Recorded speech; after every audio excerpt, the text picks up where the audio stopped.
예, 월요일 묵상의 시간입니다. 집단의 힘에 타협하지 않는 진정한 가치로 무장하라. 집단의 힘에 타협하지 않는 진정한 가치로 무장하라. 이런 제목으로 또 이번 주간 말씀 묵상 시작하겠습니다. 자, 그동안 우리는 사도행전 18장 11절까지 살피고 난 후에 이제 고린도에 머물면서 전도하는 그 역사적 시기에 이 데살로니가로 보내는 편지, 데살로니가 전후서를 살폈습니다.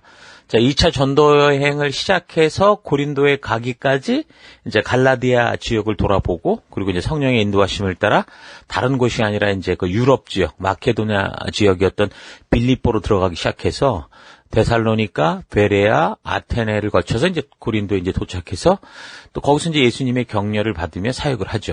그러니까 바울도 이런 이 증인된 여정을 살아가는 것이 쉽지 않았었다라는 겁니다.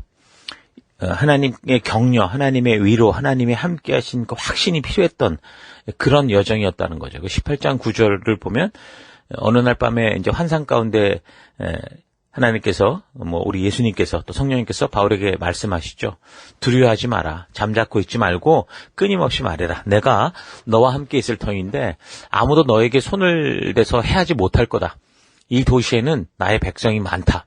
그렇게 말씀하시죠. 그래서 바울이 이제 그런 말씀을 듣고 또 결단하고 하면서 한 1년 6개월을 더 그래서 이제 고린도 지역에 머물러 있었던 걸 알 수 있습니다. 그러니까 한 장소에 머물 때 환영받으면서 있는 사람들과 함께 있다면, 나를 좋아해주고 나와 함께하는 그런 사람들과 함께 지내면 정말 좋은 추억을 만들 수 있지만, 만약 그 함께 있어야 되는 사람들의 그 시선이, 나에 대한 시선이 곱지 않고 무관심하거나 또는 협박과 위협에 시달린다고 한다면, 그 장소에 머무는 것은 참으로 사람의 심신을 아주 고단하게 하는 그 괴로운 일이 되죠. 원치 않고 바라지 않고 충돌이 있는데 떠날 수 없는 그런 상황은 정말 사람을 지치게 하는 겁니다. 그래서 고린도에 머물렀던 바울의 경우가 아무래도 그러지 않았을까. 물론 이제 그 안에서 함께 그 새 언약의 백성된 그 교회로 모였던 아굴라나 브리스길라 같은 그런 사람들도 만났었지만, 그 지역 유대 공동체의 대부분의 많은 사람들이 이제 바울을 배척하고 경계하는 시기였을 것이고, 또 이제 그 헬라 사람들은 어쩌면 많은 사람들이 무관심했을 가능성이 있습니다. 그 사역이 쉽지 않았다라는 겁니다. 그래서 이제 이런 상황에 대해서 아마 이번 주 우리가 지금 살펴가는 이 본문을 통해서 어떤 사건을 통해서 이제 그런 것들을 좀 감잡을 수 있을 겁니다. 자, 어쨌든 그런 상황이었기 때문에 예수님께서, 우리 성령님께서 직접 바울에게 찾아가셔서 용기를 주고 계속해서 이 증인된 삶, 전도인의 삶, 빛된 삶을 멈추지 말아라. 그런 거를 격려하고 이끄신 것을 볼 수 있습니다. 자, 그러던 중에 3주 정도 짧게 그 사역을 하다가 이 위협받고 도망쳐 나올 수밖에 없었던 데살로니가 지역 교회 상황을 알게 되고, 그래서 편지로 소통하면서 이제 성도들이 그런 상황 속에 어떻게 우리가 다시 오실 예수님을 믿는 믿음 가운데 어떤 자세를 가지고 어떻게 살아갈 수 있는지, 이제 그런 부분들을 편지로 소통을 하게 된 거죠. 그게 이제 바울이 적었던 서신서의 이제 첫 이런 그 데살로니가 전후서로 기록이 되게 된 겁니다. 당연히 우리가 구원을 받은 백성이다라고 하면 그 다음은 뭐겠습니까? 예수님의 재림을 통한 하나님의 영광스러운 잔치에 참여하는 것, 그게 이제 우리에게 다가오는 순서인데, 근데 이제 보니까 우리가 재림을 통해서든 죽어서든 주님 앞에 가기까지 시간이 있더라는 거죠.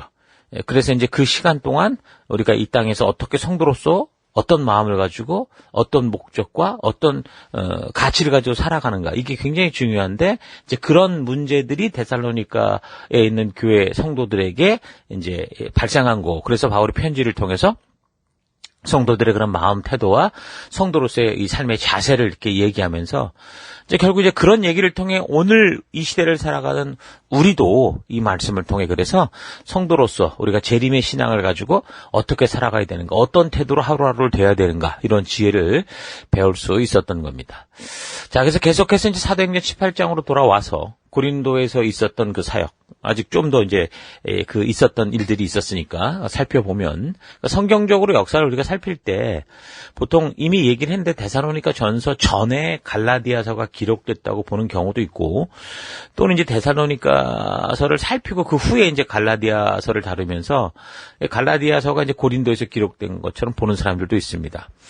이 갈라디아서는 뭐 이미 지난번 데살로니가 전서 서론 부분에서 잠깐 언급을 했지만 여러 가지로 기록 시기에 대한 주장들이 많고 다양합니다. 그래서 어떤 학자들은 1차 전도 여행이 끝난 후 뭐 AD 한 48년경 그렇게 이제 기록 연대로 보고 기록 장소도 그 안디옥에 있는 그곳이었다라고 생각을 하기도 하고요. 또는 AD 53년에 그러니까 에베소에서 그러니까 이거는 3차 전도 여행 때에 적었을 거다. 그렇게도 얘기를 하고요.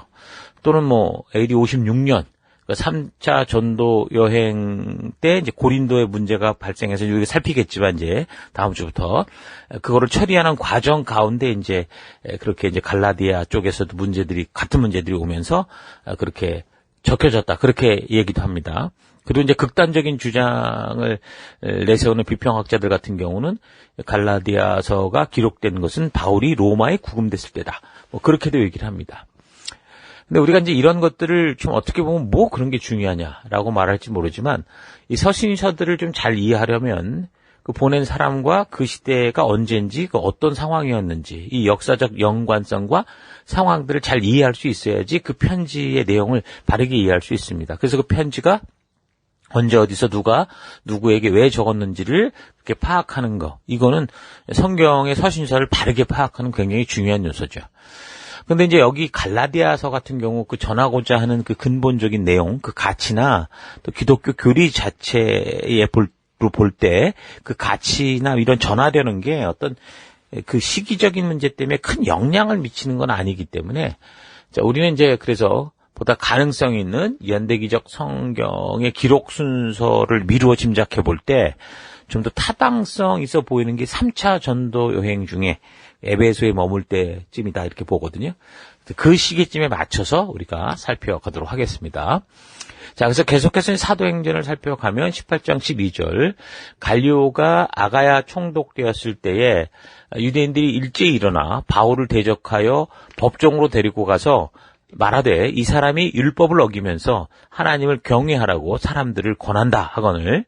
예, 여기 그 아가야의 총독, 그러니까 아가야 지역이면은 그 로마의 그 이 지역 명칭인데, 로마가 통치할 때 이제 불렀던 지역 명칭이 아가야인데, 거기에 이제 아테네, 고린도 지역을 말하는 거죠. 거기에 총독인 갈리오라는 사람에 대한 이야기가 나오는데요. 이 사람은 굉장히 역사적으로도 유명한 사람입니다. 이 갈리오의 이 본명은 마르쿠스 안네우스 노바투스, 이렇게 부르는데요. 코르도바 출신입니다. 스페인의 뛰어난 수학자였고 또 갑부라고 부르는 마르쿠스 안네우스 세네카, 이 세네카라는 사람 아마 이름이 익숙할 텐데 이 사람의 아들이었고 스토아 철학자고 또 정치가 희곡 작가로 불리는 루키우스 안네우스 세네카의 동생이었습니다. 그러니까 어느 기록에는 뭐 동생이 아니라 형이다 뭐 그렇게도 얘기를 하는데 뭐 영어 기록으로는 그냥 브라더라고만 나오니까 확실치 않지만 아무튼 형제인 건 분명하게 볼 수 있습니다. 자, 이 사람이 로마의 황제 그 글라디우스의 통치 기간 중에 이제 로마로 가게 되는데 그곳에서 이제 로마의 수사학자였던 루키우스 유니우스 갈리오라는 사람의 양자가 돼서 그 이름이 이제 그 갈리오가 되거든요. 그래서 갈리오는 이 양아버지에게서 행정, 뭐 정치교육 이런 걸 받았는데 이 갈리오는 매우 상냥하고 청렴 결백한 사람이었다 그렇게 얘기를 합니다. 그의 형제였던 세네카 같은 경우는 그 사람의 이 논문을 가지고 이제 헌정을 하기도 하고 또 그 논문의 서문에서 모든 사람에게 사랑받는 사람이다라고 이렇게 갈리오 자기 형제를 이렇게 묘사할 정도죠. 그래서 델피의 비문에 보면 그가 이제 로마 황제 글라우디우스로부터 이제 26번이나 뭐 대갈채를 받았다 그러는데 그 갈채를 받은 후에 이제 아가야 지방의 총독이 됐다. 그렇게도 기록되어 있습니다. 그의 재직 기간은 이제 AD 51년에서 52년 또는 52년에서 53년 이렇게 보는데요. 바울이 이 사람 재직 초기에 고린도 유대인들과 이게 문제가 발생이 되는데, 그래서 이 갈리오의 재직 기간은 역사적으로 분명한 사실적 근거가 있으니까 이걸 좀 잘 보면 이 사람의 재직 기간을 기준으로 바울이 했던 전도 행적의 일정들을 우리가 좀 이렇게 살펴볼 수 있는 그 근거가 될 수도 있습니다. 자, 기록에 의하면 아가야의 그 기후가 갈리오하고는 좀 맞지 않았던 것 같아서 병이 들어서 재직 기간이 끝난 후에 이제 뭐 폐출혈에서 회복되려고 이집트로 갔다 이제 그렇게도 얘기를 합니다. 후에 이제 로마로 돌아와서 네로 통치 초기에 원로원 그 의원이 되었는데 그 형제가 세네카라고 그랬잖아요. 세네카와 함께 네로를 타도하려는 음모에 연루가 돼가지고 뭐 일단 일시적으로 용서를 받는데 나중에는 이제 네로에 의해서 명령에 의해서 자살을 강요받아서 죽게 되는 그런 사람이죠. 자, 지금 이런 사람이 아가야 지역의 총독으로 온 겁니다. 그래서 이 총독이 새롭게 아가야 지역에 부임해서 아직 아가야 전체 지역에 대한 업무 파악이나 뭐 지역 정황이나 상황들을 잘 알지 못할 때였는데 그때 이제 유대인들이 갈리오 총독에게 자기들의 요구를 수용하게 하려고 한 거죠. 그러니까 정치적으로 혼란한 틈을 타서 이런 식으로 집단의 힘을 이용해서 그 바울을 죽이려고 이제 아가야 지역 그 법정으로 끌고 온 겁니다.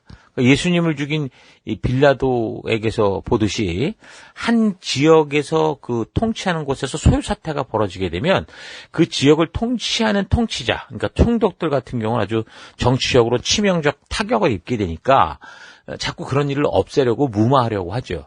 그래서 그런 정치적 약점을 이용해서 이 유대인들이 군중의 힘을 동원해서 은근히 이제 압박을 가하고 그래서 적당하게 이 총독과 그 지역의 이 주권 세력들하고 결탁해서 살아갈 수밖에 없는 그런 공생관계 이거를 아주 이용하려고 한 거죠. 그래서 18장 14절 바울이 입을 열고자 할 때 그러니까 바울이 이제 그래서 잡혀가서 이제 법정에서 얘기를 하려고 하는데 바울이 자신의 입장에 대해서 막 열려고 할 때 총독 갈리오가 먼저 이제 이런 상황을 다 아는 거죠. 그래서 유대인들에게 말을 합니다. 갈리오가 유대인들에게 이르니 너희 유대인들아 만일 이것이 무슨 부정한 일이나 불량한 행동이었으면 내가 너희 말을 들어주는 것이 옳다. 그러니까 국가법에 어떤 해당된다면 그게 가능하다. 근데 너 이게 뭐 율법 문제 갖고 들고 나오니까 법은 법이지만 그건 아무 상관도 없는 법이잖아요. 세상 사람들 볼 때. 그러니까 만일 문제가 언어와 명칭과 너희 법에 관한 것이면 너희 법, 율법에 관한 것이면 너희가 스스로 처리해라. 나는 이런 일에 재판장이 되기를 원치 않는다. 그래서 쫓아내버렸죠. 그러니까 총독이 지역 물정을 잘 모를 때 정치적 안정을 원하는 총독의 그런 상황을 이용해서 얼렁뚱땅 자기들이 원하는 대로 하려고 하다가 오히려 이 똑똑한 총독에게 역으로 당한 셈이죠. 그러니까 유대인들은 저들이 모인 지역마다 항상 이런 종교적인 다툼을 벌였고 또 이런 민족적 특성을 가진 것을 이 갈리오 총독이 이미 알고 있었던 거죠. 그래서 이런 저들의 종교적 문제에 정치적으로 휘말리지 않는 아주 단호한 조치를 하는 겁니다. 그래서 이런 조치는 이 아가야 지방에서만이 아니라 여러 지역에서 이제 이런 어떤 하나의 그 선례가 나오면 그 효력으로 발생이 되죠. 그래서 다른 지방의 총독들에게도 판례가 되는 겁니다. 이런 게. 그래서 빌라도처럼 유대인들의 그 문제에 막 휩쓸려가는 그런 식이 되지 않고 확실한 어떤 선을 그은 거죠. 그래서 아가야 총독 갈리오가 이때 군중 이 세력과 그러니까 유대인 세력과 타협하려고 바울 사도에게 불리한 판례를 남겼다면 바울이 아마 다른 어느 곳을 가더라도 로마가 통치하는 이 통치 지역 안에서는 계속적으로 불리한 상황이 됐을 건데 근데 이제 갈리오가 이런 판결을 아주 단호하게 내려서 그 선례를 아주 차단한 거죠. 자, 그렇게 보면 이런 갈리오의 판례가 기독교 복음 전파 과정에 상당한 영향을 끼쳤다라고도 할 수 있을 겁니다. 자, 16절 그들을 법정에서 쫓아내니 모든 사람이 회당장 소스데네를 잡아 법정 앞에서 때리되 갈리오가 이 일을 상관하지 아니하니라. 그러니까 쫓겨난 유대인들이 바울에게는 이제 어쩌지 못하고 괜히 회당장 만만한 사람이죠. 그리스보, 소스데네 이런 사람을 잡아가지고 때리고 난리를 피운 겁니다. 그러니까 한마디로 말하면 이 지역 관리자, 통치자들이 가장 골치 아프게 생각하는 지역 문제를 일으킨 거죠. 그러니까 유대인들이 이런 식으로 압력 집단이 돼서 끝까지 이제 이 갈리오를 자기들이 원하는 대로 이렇게 행동하게 하려고 했던 것 같은데 그런데 이 총독 갈리오는 절대 그런데 눈도 깜빡하지도 않고 그냥 아주 상관 안 해버리고 말아버리죠. 그러니까 이런 갈리오라는 총독의 태도를 보면 유대인의 그런 함정에 빠져서 그 군중의 힘에 휩쓸려가지고서 결국 예수님을 십자가에 못 박아 죽게 했던 본디오 빌라도라는 사람과는 굉장히 대조적이죠. 그러니까 본디오 빌라도도 한때는 굉장한 명성을 날린 유능한 사람이었습니다. 이 본디오가 영어로 폰티우스, 그러니까 폰티우스는 흑해 바로 밑에 지역에 있는 본도를 말하는데 그곳에서 명성을 날리던 빌라도다. 그렇게 해서 폰티우스 필라테우스 이렇게 불리는 거거든요. 그러니까 유능한 사람이었죠. 근데 이제 유대인들을 다루는 게 절대 쉽지 않았던 겁니다. 역사적으로 보면 이 유대인 지역을 다스리는 총독들은 항상 어떤 총독이든 간에 뭐 항상 이 민족을 다루는 걸 되게 어려워했습니다. 뭐 하기는 뭐 구약 성경 역사 전체를 볼 때 뭐 이런 이 인간들, 이 유대인들을 다루는 건 하나님도 지금 어려워하는 그런 모습이었다고 볼 수 있잖아요. 어쨌든 예수님을 죽이게 됐던 이 본디오 빌라도도 처음 예수님을 죽여달라고 유대인들이 몰려왔을 때 예수님이 죽을 죄가 아니라는 걸 알았잖아요. 그러면 여기 지금 갈리오 총독처럼 아주 단호하게 했어야 되는데 그러지를 못하고 우유부단한 행동을 한 거죠. 예수님께서 죄 없는 걸 뻔히 알면서도 지역적 어떤 밀란이 나려고 하니까 소요 사태가 일어날 것 같으니까 사람들의 함성, 군중의 요구에 밀려서 결국은 타협한 겁니다. 굴복하고 만 거죠. 그래서 그 결과가 어땠습니까? 온 세계 교회가 역사 대대로 지금까지 주일마다 예배로 모이면 뭐 무조건 외치죠. 본디오 빌라도에게 고난을 받았고 십자가에 못 박혀 죽었다. 예수님이. 그런 소리를 듣고 있는 겁니다. 자, 근데 이제 아가야 총독의 아가야 총독이었던 갈리오는 확고한 결단으로 그런 위기에서 유대인들의 그 술수에 휘말리지 않고 아주 단호한, 아주 선한 그런 결정들을 하게 됩니다. 자, 이런 갈리오가 겪은 상황들을 보면 사실상 오늘날 성도들이 우리가 살아가는 사회 곳곳에서 겪는 똑같은 문제라고 볼 수 있습니다. 그래서 굉장히 이 사회생활함에 있어서 이런 문제 때문에 곤란하고 어려움을 많이 겪죠. 집단의 힘, 사회적 권력, 이 공동체에 유행하는 문화 이런 걸 이용해서 예수 믿는 한 사람은 아주 곤란한 지경에 몰아넣는 거죠. 자기들이 원하는 대로 그래서 세속의 문화를 같이 즐기는 죄인, 공범으로 만드는 일을 서슴없이 합니다. 그러니까 이상하게 그렇게 꼭 예수 믿는다, 교회 다닌다 그러면 일부러 더 이렇게 막 술 먹이고 막 이상한 짓을 하게 하는 그러려는 그런 사회 분위기가 있죠. 그러니까 이제 그런 압력에 성도로서 굳건히 선언하기 쉽지 않은 거라는 겁니다. 그러니까 우리 사회에서 지금 벌어지고 있는 학교 폭력 이런 문제들도 그런 뿌리의 시작이라고 볼 수 있습니다. 거기에다가 지금 정치판 같은 거를 보면 더더욱 전부 그런 권모술수로 가득 차 있잖아요. 이런 영적인 압력은 우리가 살아가는 사회, 직장, 사업, 학교, 심지어 학생들이 살아가는 그 옷, 더 나아가면요, 교회 안에서까지 벌어집니다. 기독교 학교 안에서도 그런 일이 있어요. 기독교 학교를 운영하고 그곳에서 성경의 가치를 가지고 사람을 가르친다. 그렇게 말하는 사람들까지 그런 어떤 집단 안에 있는 그런 자기의 위치, 기득권, 이런 것들을 지키려고 권모술수와 남을 음해하고 더 좋은 자리를 차지하기 위한 이런 일들이 계속 벌어지고 있습니다.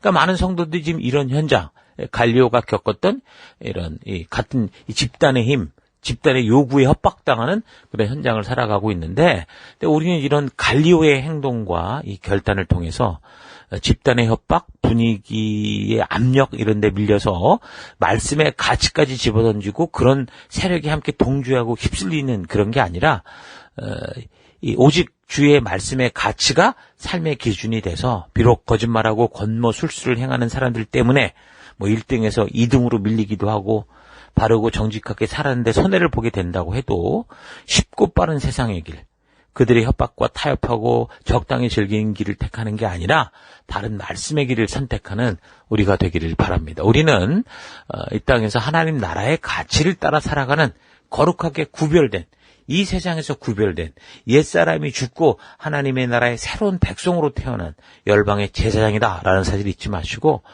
이런 삶의 현장에서 참으로 여러분 빛과 소금된 우리 하나님이 우리를 부르신 주의 군사로서 담대히 서갈 수 있는 여러분과 제가 될 수 있기를 바랍니다. 자, 오늘 하루 나는 위기와 이 시대의 집단적 분위기, 동료들의 시선들에 대해서 저들이 추구하고 가치롭게 여기며 다른 사람들까지 그렇게 자신들의 욕심과 느낌을 따라 살아가게 하는 이런 사회 분위기에 대해서 어떻게 느끼고 있고, 그래서 삶의 현장에서 어떻게 행동하고 있는지를 좀 차분히 살펴보기 바랍니다.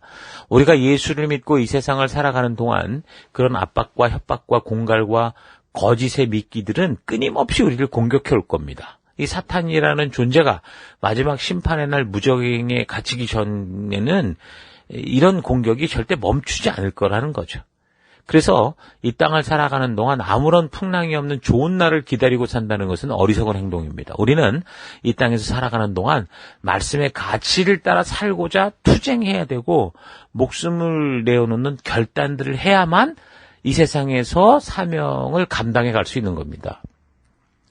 쉽고 편안한 날을 위해서 기독교를 택했다면 그 잘못된 만남이죠.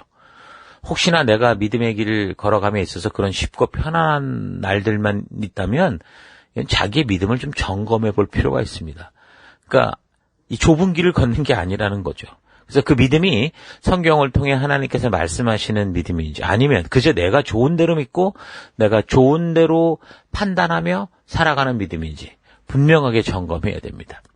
우리가 말씀을 이 연대기적으로 살피면서 성경과 역사를 알아가는 것은 성경의 가치, 성경의 정신, 하나님의 진심을 마음에 새기고 머리에 깊이 새겨서 세상의 그 어느 것과도 타협하지 않고 살아갈 수 있는 그런 영적인 가치, 정신적 가치, 삶의 가치를 심어가는 겁니다. 그래서 이게 금방 효과가 나타나거나 획기적인 급변이 이루어지지 않을 것이겠지만 그렇게 금방 나타나지는 않겠지만 부지런히 그래서 성경을 성실히 살피고 하나님의 마음을 우리가 찾아갈 때 어느 순간인가 마치 잔잔히 내리는 그 가랑비에 옷이 흠뻑 젖듯이 말씀의 가치로 무장되어진 여러분을 발견할 수 있게 될 겁니다.